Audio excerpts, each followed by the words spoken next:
This is one of my favorite lessons because you get to select what you're reading this and next week. Contemporary literature is a wide variety of things, very diverse authors, and many different cultures. So I didn't want to just assign what I wanted you to read. I wanted you to take time to find something that really speaks to you. The task this week, select a published author born 1930 or after who lives in America. They can absolutely be born elsewhere and be an immigrant.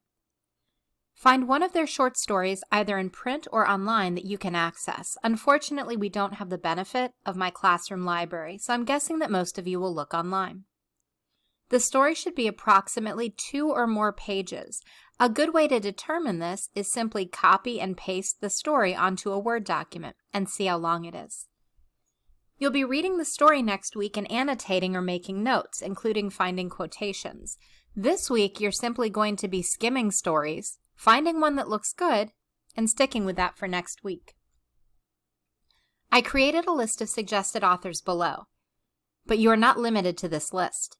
You can also type into your search engine contemporary short story author and sample what appears. You could include an additional word like a genre, mystery, if you want to narrow down your search. Many lists will also appear, such as this one, 100 must-read contemporary short story collections. While these are referring to books, if you look at a collection that looks interesting, you certainly could take the name of the author and put it into your search engine. If you would prefer to simply select an author from my list below, these are all authors that I think are not only good authors to read, but I know are accessible online. To find stories they've written, you simply put their name into a search engine with the word short story full text afterwards. An available selection should appear. A few tips. Be picky. Find a story you like. If you start to read the first sentence and don't like it, move on to something else because you have to work with this story all next week. Pick something manageable. A 20-page story is probably a little bit too long for a one-week read and analysis.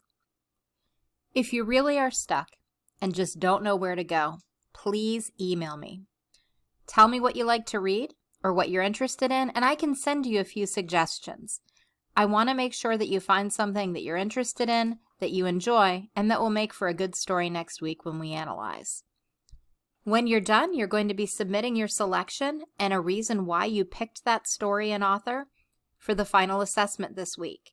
Again, I would recommend that you skim the stories so you can pick one you like, but you do not need to start full annotation until next week. I'm going to walk you through it. Good luck.